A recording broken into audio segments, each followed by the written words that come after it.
मुनि की पुत्री तुलसी अपूर्व सुंदरी थी। उनकी इच्छा थी कि उनका विवाह भगवान नारायण के साथ हो। इसके लिए उन्होंने नारायण पर्वत की घाटी में स्थित बद्री वन में घोर तपस्या की। दीर्घकाल तपस्या के उपरांत ब्रह्मा जी ने प्रसन्न होकर दर्शन दिया और वर मांगने को कहा। तुलसी जी ने कहा, सृष्टिकर्ता ब्रह्मदेव, आप अंतर्यामी है, सबके मन की बात जानते हैं, फिर भी मैं अपनी इच्छा आपसे बताती हूँ।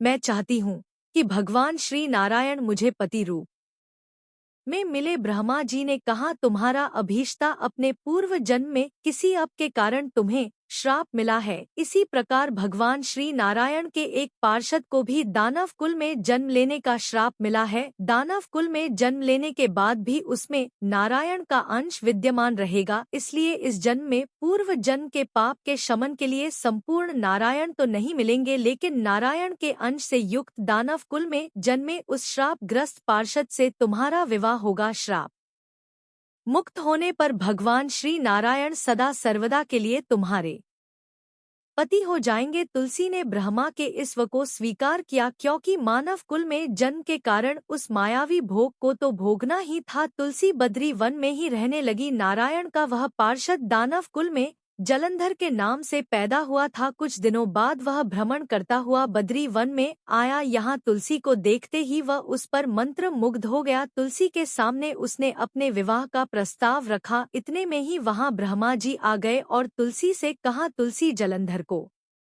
देखो कैसा देवोप उसका स्वरूप है। दानव कुल में जन्म लेने के बाद भी लगता है जैसे इसके शरीर में नारायण का वास हो। तुम प्रस्ताव को सहर्ष स्वीकार कर लो। तुलसी को भी लगा कि उसकी तपस्या पूर्ण हुई, उसे इच्छित फल मिला है। जालंधर के साथ उसका गंधर्व विवाह हो गया और वह जालंधर के साथ उसके महल में पत्नी बनकर आ गई। जालंधर ने अपनी परम सुंदरी सती साध्वी पत्नी तुलसी के साथ बहुत दिनों तक राज्य किया। उसने अपने राज्य का इतना विस्तार किया कि देवलोक तक उसके अधिकार में आ गया। स्वर्ग का सुख भोगने वाले देवताओं की दशा भिखारियों जैसी हो गई। जलंधर किसी को कष्ट नहीं देता था, पर अधिकार और राज्य छिन जाने से सारे देवता मिलकर ब्रह्मा, विष्णु और शिव जी की सभा में गए तथा अपनी विपत्ति सुनाई। ब्रह्मा जी ने कहा, तुलसी परम साध्वी है, उसका विवाह जलंधर से मैंने ही कराया था। जलंधर को तब तक नहीं हराया या मारा जा सकता जब तक तुलसी को ना छला जाए। विष्णु जी ने कहा, जलंधर पूर्व जन्म में मेरा पार्षद था, श्राप के कारण उसे दैत्य कुल में जन्म लेना पड़ा। इस जन्म में भी मेरा अंश उसमें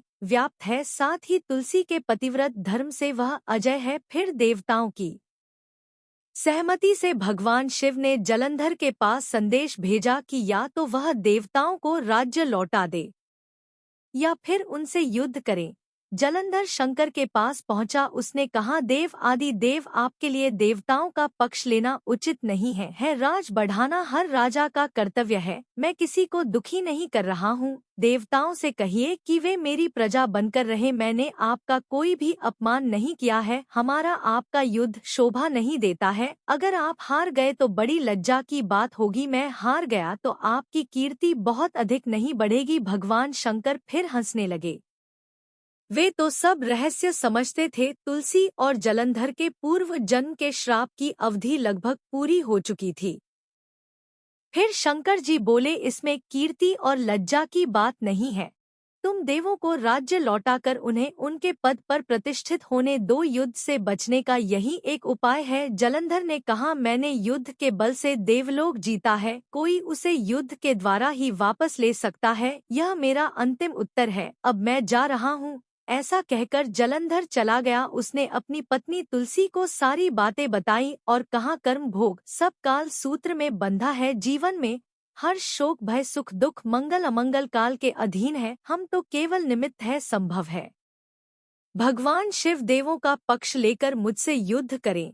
तुम चिंता मत करना, तुम्हारा सती तेज मेरी रक्षा करेगा। दूसरे दिन भगवान शंकर के नेतृत्व में देवताओं ने युद्ध छेड़ दिया। जलंधर ने भीषण बाणों की वर्षा कर उनका वेग रोका। उसके प्रहार से देवता डगमगाने लगे। उसने दानवी शक्ति का प्रयोग कर मायावी युद्ध आरंभ किया। युद्ध स्थल पर वह किसी को भी दिखाई नहीं देता था, पर उसके अस्त्र शस्त्र प्रहार कर देवों को कर रहे थे। देवगण अपने अस्त्र चलाएं तो किस पर चलाएं, क्योंकि कोई शत्रु सामने था ही नहीं। कई दिनों तक इस तरह भयंकर युद्ध चला। जलंधर पराजित नहीं हुआ। तब शिवजी ने विष्णु से कहा, विष्णु कुछ तो उपाय करो, अन्यथा मेरा तो सारा यश मिट्टी में मिल जाएगा। विष्णु जी ने सोचा, बल से तो जलंधर को हराया नहीं जा सकता, इसलिए छल का सहारा लेना ही पड़ेगा। उन्होंने तुरंत अपना स्वरूप जलंधर जैसा बनाया और अस्त्र शस्त्र से सुसज्जित हो तुलसी जी के पास पहुंच गए। बोले, प्रिय मैं युद्ध जीत गया, सारे देवता भगवान शंकर समेत हार गए। इस खुशी में आओ मैं तुम्हें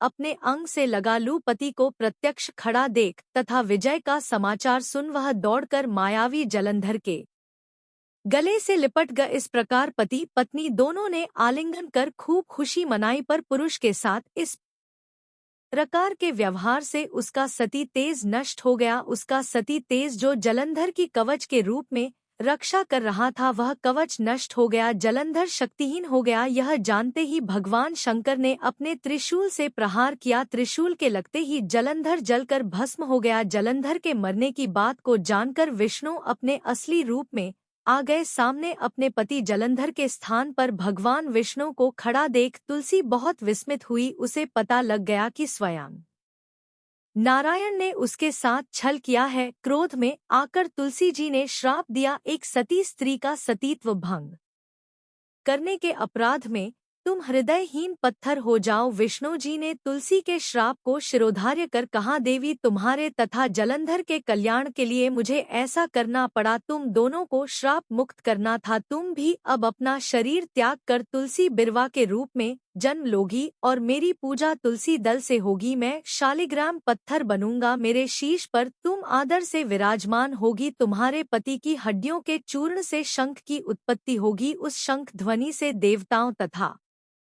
मेरी पूजा आराधना होगी। जहाँ शंख ध्वनि होगी वहाँ मंगल में मैं विराजमान रहूंगा। तुमने पूर्व जन्म में बद्री वन में मुझे पाने के लिए बड़ी तपस्या की थी। अब अगले जन्म में मैं नारायण प्रस्तर के रूप में बद्रीनाथ वन में स्थापित होऊंगा और मेरी पूजा अर्चना फलफूल से ना होकर तुम्हारी तुलसी दल से होगी। मेरे शीश पर विराजमान होकर तुम मुझसे भी ऊंचा पद प्राप्त करोगी। बोलिए श्री लक्ष्मी नारायण भगवान की जय। बोलिए श्री तुलसी जी शालिग्राम जी की जय। जय श्री राधे कृष्ण। अब आइए तुलसी विवाह की दूसरी कथा को सुनने हैं। एक समय की बात है, एक परिवार में ननद और भाभी साथ साथ रहा करती थी। ननद का विवाह अभी नहीं हुआ था। वह तुलसी जी के पौधे की बहुत सेवा करती थी। नियम से तुलसी को सींचती और दीपक जलाती थी, लेकिन उसकी भाभी को यह सारी बातें बिल्कुल भी पसंद नहीं थी। जब कभी उसकी भाभी को बहुत ज्यादा गुस्सा आता तब वह अपनी ननद को ताना देते हुए कहती कि जब तुम्हारा विवाह होगा तो मैं इस तुलसी को ही बारातियों को खाने को दूंगी और तुम्हारे दहेज में भी तुलसी ही दूंगी। तुम जब देखो तुलसी की ही सेवा करती रहती हो। कुछ समय बीत जाने पर ननद का विवाह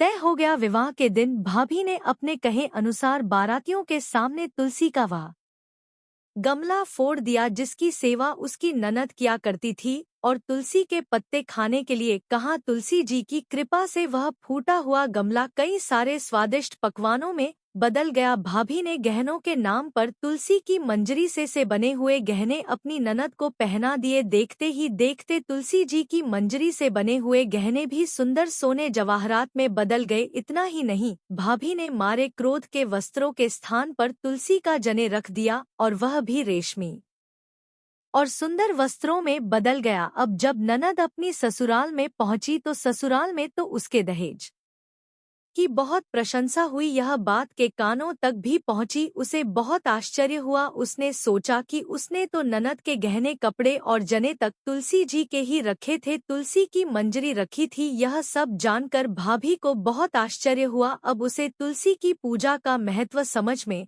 आ गया। उस भाभी की भी एक लड़की थी। वह तब अपनी बेटी से कहने लगी कि बेटी तुम भी तुलसी की सेवा किया करो, तुम्हें भी तुम्हारी बुआ की तरह फल मिलेगा। वह जबरदस्ती अपनी बेटी से तुलसी की सेवा करने को कहा करती, लेकिन लड़की का मन तो तुलसी की सेवा में लगता ही नहीं था। धीरे धीरे समय बीता, भाभी की लड़की बड़ी हो गई, अब उसके विवाह का समय आ गया। तब भाभी सोचने लगी कि जैसा व्यवहार मैंने अपनी ननद के साथ किया था वैसे ही अब मैं अपनी बेटी के साथ भी करूंगी, तो यह भी गहनों से लज जाएगी और बारातियों को भी खाने में तरह तरह के पकवान मिलेंगे और ससुराल में भी इसे बहुत मान सम्मान मिलेगा। यही सोचकर भाभी बारातियों के सामने तुलसी का गमला फोड़ देती है, लेकिन इस बार गमले की मिट्टी मिट्टी ही रहती है, मंजरी और पत्ते भी अपने ही रूप में रहते हैं। जने ने भी अपना रूप नहीं बदला और जब भाभी ने सभी बारातियों को खाने में तुलसी के पत्ते दिए तो यह देखकर सभी लोग और बाराती भी भाभी की बुराई करने लगे। भाभी ने लालच में आकर अपनी बेटी के दहेज में भी तुलसी के पत्ते और मंजरी आदि रख दिए थे। जब बेटी अपनी ससुराल पहुंची तो वहां पर भी उसकी बुराई ही हुई। भाभी गुस्से के मारे कभी भी अपनी ननद को नहीं बुलाती थी। एक दिन भाई ने सोचा कि मेरी पत्नी तो मेरी बहन को बुलाती नहीं है, क्यों ना मैं ही अपनी बहन से मिलकर आऊं। यह सोचकर उसने अपनी पत्नी से कहा और कुछ उपहार अपनी बहन के लिए ले जाने की बात कही तो भाभी ने थैले में ज्वार भर कर कह दिया कि यह लो और कुछ नहीं है तुम यही लेकर जाओ। तब भाई बहुत दुखी मन से अपनी बहन के पास चल दिया। रास्ते में वह सोचता रहा कि कोई भाई भला अपनी बहन के घर ज्वार कैसे लेकर जा सकता है। यही सोचकर वह गौशाला के पास रुक गया और ज्वार का वह थैला उसने एक गाय के सामने पलट दिया। तभी एक ग्वाले ने यह सब देख लिया। तब ग्वाले ने आकर भाई से कहा कि अरे आप गाय के सामने यह हीरे मोती और सोना क्यों डाल रहे हो, इसे तो घास डालनी होती है। तब भाई ने देखा तो वह हैरान रह गया। फिर भाई ने ग्वाले को सारी बात बताई और धन लेकर खुशी खुशी अपनी बहन के घर चल दिया। दोनों भाई बहन एक दूसरे को देखकर बहुत प्रसन्न हो गए। तब बहन ने तुलसी माता से सच्चे मन से प्रार्थना की कि उसकी भाभी को सद्बुद्धि प्राप्त हो जाए और तुलसी माता की कृपा से उनके घर में सुख समृद्धि और धन के भंडार भर जाए। तब कुछ दिनों के बाद देखते ही देखते भाभी का मन बदल गया और वह अपनी ननद को बहुत मान सम्मान देने लगी और अब वह भी सच्चे मन से तुलसी जी की सेवा करने लगी। तुलसी माता की कृपा से उनके घर में सुख समृद्धि के भंडार भर गए। उनके घर में अब कला क्लेश नहीं होता था और सभी सुख से रहने लगे। प्रेम से बोलिए तुलसी माता की जय। अब आइए तुलसी माता और बुढ़िया माई की कहानी को सुनते हैं। बार एक गांव में एक बुजुर्ग महिला रहा करती थी। वह बहुत ही पूजा पाठ किया करती थी। वह रोज तुलसी माँ की पूजा करती थी और वह बुजुर्ग महिला रोज तुलसी माता से कहती है, तुलसी माँ तू मुझे बहू दे, पीताम्बर की धोती दे, मीठा मठा गास दे, बैकुंठ में वास दे, चटक की चाल दे, पटक की मौत दे, चंदन का काठ दे, रानी सा काज दे, दाल भात का भोजन दे, ग्यारस की मौत दे और कृष्ण जी का कंधा दे। वह बुजुर्ग महिला हर महीने में तुलसी माता की रोज पूजा करती और उनके गमले को रोज सींचती। तुलसी माता बुजुर्ग महिला की बात सुनकर धीरे धीरे सूखने लगी। तभी भगवान श्री कृष्ण जी ने देखा कि तुलसी माता सूख रही है और तभी एक दिन भगवान श्री कृष्ण तुलसी माता जी के पास प्रकट हुए और भगवान श्री कृष्ण जी ने तुलसी माता से पूछा, तुम क्यों सूख रही हो? सभी महिलाएं तुम्हारी पूजा करती हैं और तुमको रोज सींचती हैं, लेकिन फिर भी तुम सूखती जा रही हो, इसका कारण क्या है? जिसके बाद तुलसी माता ने भगवान श्री कृष्ण जी से कहा कि हे प्रभु, एक बुजुर्ग महिला मेरे पास रोज आती है और रोज एक ही बात बोलती है, हे तुलसी माता सबकी दाता, मैं तेरा बिरवा सींचती हूँ, तुम मुझे भह दे, पीताम्बर की धोती दे, मीठा मठा गास दे, बैकुंठ में वास दे, चटक की चाल दे, पटक की मौत दे, चंदन का काट दे, रानी सा राज दे, दाल भात का भोजन दे, ग्यारस की मौत दे और कृष्ण जी का कंधा दे। मैं उस बुजुर्ग महिला की सारी मनोकामनाएं पूरी कर सकती हूँ, लेकिन उसकी एक मनोकामना पूरी नहीं कर सकती। मैं उस बुढ़िया को कृष्ण जी का कंधा कहाँ से दूंगी? भगवान श्री कृष्ण जी तुलसी माता की बात सुनकर जोर जोर से हंसने लगे और फिर भगवान श्री कृष्ण जी ने तुलसी माता जी से कहा कि तुम चिंता मत करो, जब उस बुजुर्ग महिला की मृत्यु होगी तब मौके पर मैं और आप ही कंधा देंगे। सुबह जब वह पूजा करने आए तब आप कह देना कि सब कुछ तुम्हें मिल जाएगा। कुछ दिनों बाद वह वृद्ध महिला ठोकर खाकर राह में गिरकर मर गई। पूरे गांव के सभी लोग आए क्योंकि उस महिला को सभी लोग धर्मात्मा मानते थे। उसको तुलसी जी की डोकरी कहते थे। उसके परिवार में कोई भी नहीं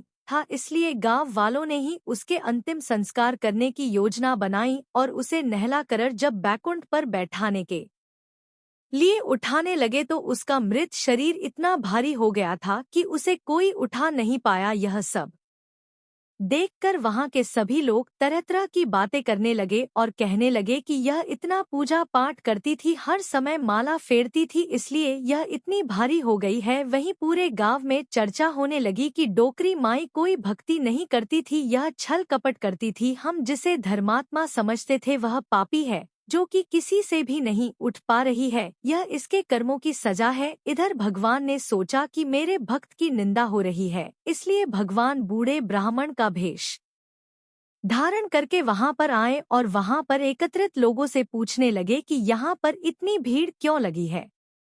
लोग ब्राह्मण बने श्री कृष्ण से कहने लगे कि यह डोकरी माई मर गई है और पाप इतना था कि जिससे यह उठ नहीं पा रही है। सब उठा कर थक गए। तब ब्राह्मण बने भगवान श्री कृष्ण ने कहा कि मुझे एक बार डोकरी के कानों में कुछ कहने दो, फिर वह देखो कैसे उठती है। तो सभी लोग कहने लगे कि आप भी प्रयास करके देख लीजिए। तब भगवान ने उस वृद्ध महिला के कानों में कहा कि हे माई देखो मैं आ गया, और जो डोकरी पूजा करते समय शब्द कहती थी वह शब्द उसके कानों में कहने लगे, तू बिरवा सीस तेरा मैं करूं निस्तार, मेरी डोकरी माई बहू ले, बेटी ले, पोता ले, लड्डू ले, पीताम्बर की धोती ले, गहना ले, घी का घड़ा ले, मीठा मठा खीर और पूड़ी ले, दाल भात का भोजन ले, धन दौलत ले, तुलसी का पत्ता ले, मुंह में गंगा जल ले, 11 का दिन ले, श्री कृष्ण जी का कंधा ले। इतना सुनते ही डोकरी हल्की हो गई। भगवान ने बोला आओ और उसको उठाओ। भगवान ने हाथ लगाया और डोकरी उठ गई। सबको बड़ा ही आश्चर्य हुआ। उसे खूब धूमधाम से ले जाया गया। भगवान उसे अपने कंधे पर ले गए। पूरे गांव में इसकी चर्चा होने लगी, जिससे उसको मुक्ति मिल गई और वह वैकुंठ में चली गई। सभी लोग देखते रह गए। सभी लोगों ने देखा कि शमशान घाट तक तो ब्राह्मण साथ ही आया था, लेकिन अब वह दिखाई नहीं दे रहा है। इससे लोगों को समझ में आ गया कि वह कोई और नहीं, स्वयं भगवान बूढ़े ब्राह्मण के रूप में आए थे। बोलिए श्री राधा कृष्ण भगवान की जय, बोलिए श्री तुलसी शाली ग्राम जी की जय।